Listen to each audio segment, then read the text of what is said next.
اس روز لوگ بادلوں کو دیکھ کر خوشی منانے لگے۔ وہ سمجھے کہ اس شدید گرمی میں بارش ان کے لیے راحت بننے والی ہے، لیکن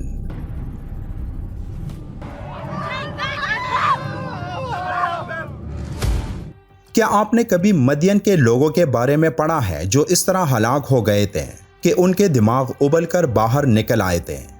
آج دنیا میں وہی لوگ ہیں جو ہزاروں سال پہلے تھے، اور آج بھی وہ سب ہو سکتا ہے جو اس وقت ہوا تھا، لیکن ہم سب کچھ جان کر بھی کیا اس کے لیے تیار ہیں کہ ان لوگوں کے ساتھ کیا ہوا تھا اور آج بھی وہ سب دوبارہ کیسے ہو سکتا ہے؟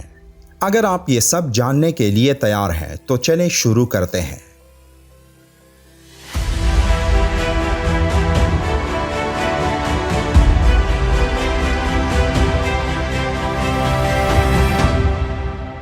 آج آن لائن شاپنگ سے لاکھوں لوگ گھروں میں بیٹھ کر اپنی من پسند چیزیں آرڈر کرتے ہیں، لیکن اکثر ایسا ہوتا ہے کہ انٹرنیٹ پر آپ کوئی چیز آرڈر کرتے ہیں تو وہ ویسے نہیں ہوتی جیسے آپ نے آرڈر کی ہوتی ہے، یا پھر آپ بازار سے پھل اور سبزیاں خریدتے ہیں اور جب گھر آ کر شاپر کھولتے ہیں تو ان پھلوں اور سبزیوں میں زیادہ تر آپ کو خراب حالت میں ملتی ہیں۔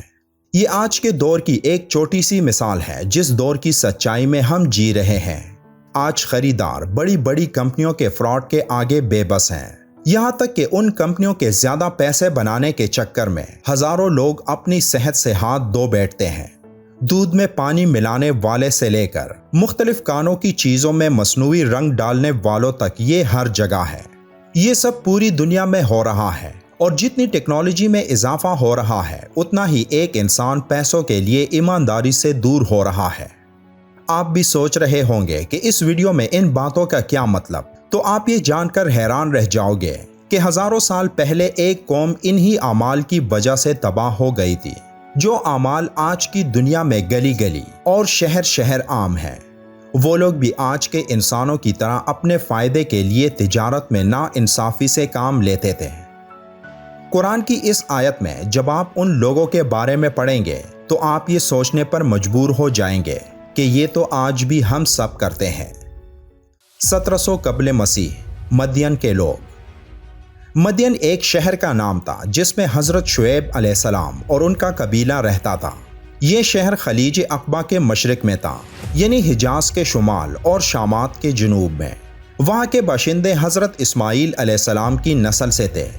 وہ مصر، لبنان اور فلسطین سے تجارت کرتے تھے۔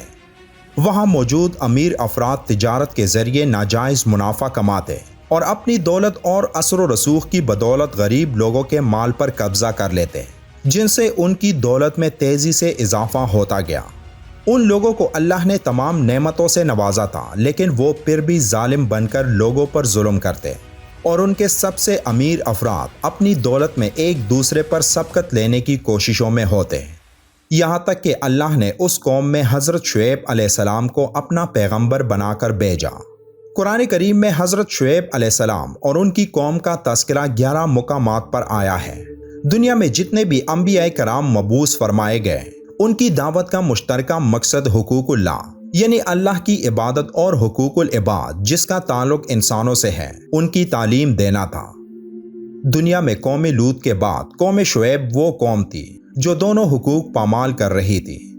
ایک طرف وہ اللہ اور اس کے رسول پر ایمان نہ لا کر حقوق اللہ کی خلاف ورزی کر رہی تھی، تو دوسری طرف ناپ تول میں کمی، لوٹ مار، رہزنی، ڈرانا دمکانا، زمین پر فساد جیسے گناونے جرائم کی مرتکب ہو کر حقوق العباد کی دھجیاں بکھیر رہی تھی۔ قرآن کریم میں قوم شعیب علیہ السلام کے 3 طرح کے عیوب کا ذکر ملتا ہے۔ ایک یہ کہ وہ لوگ کفر و شرک میں مبتلا تھے اور درختوں کی پوجا کرتے تھے۔ دوسرا یہ کہ تجارت میں بے ایمانی اور ناپ تول میں کمی کرتے تھے۔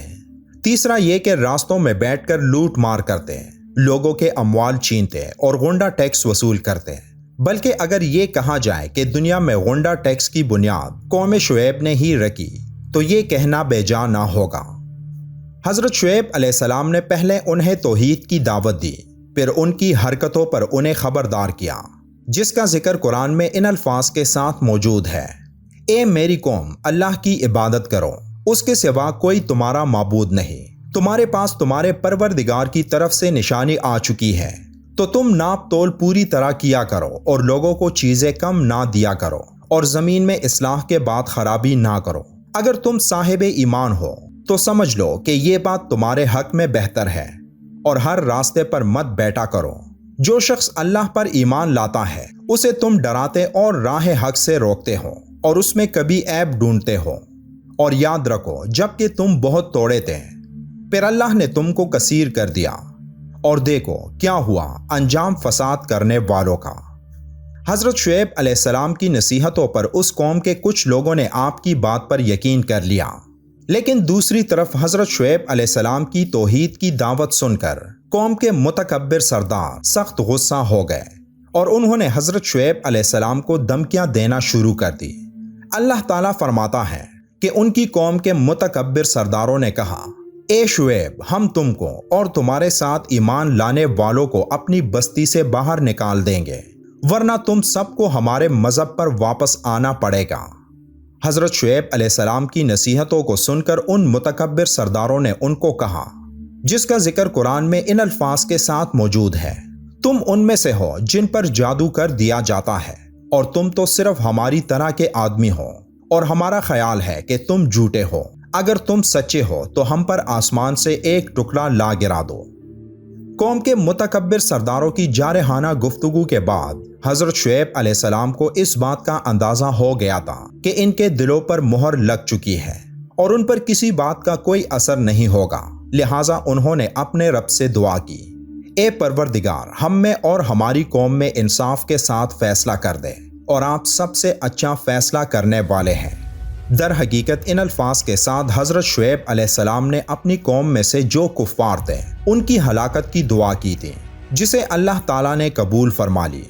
علامہ ابن کثیر فرماتے ہیں کہ اللہ تعالیٰ نے ان پر پہلے تو سخت گرمی مسلط فرمائی اور 7 دن مسلسل ان پر ہوا بند رکھی، جس کی وجہ سے پانی اور سایہ بھی ان کی گرمی نہ کم کر سکا اور نہ ہی درختوں کے جھنڈ کام آئے۔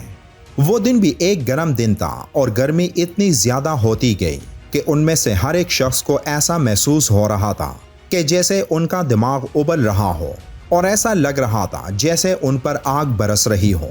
اس مصیبت سے گھبرا کر وہ سب بستی سے جنگل کی طرف بھاگے۔ اچانک وہاں ان پر بادلوں نے سایہ کر لیا۔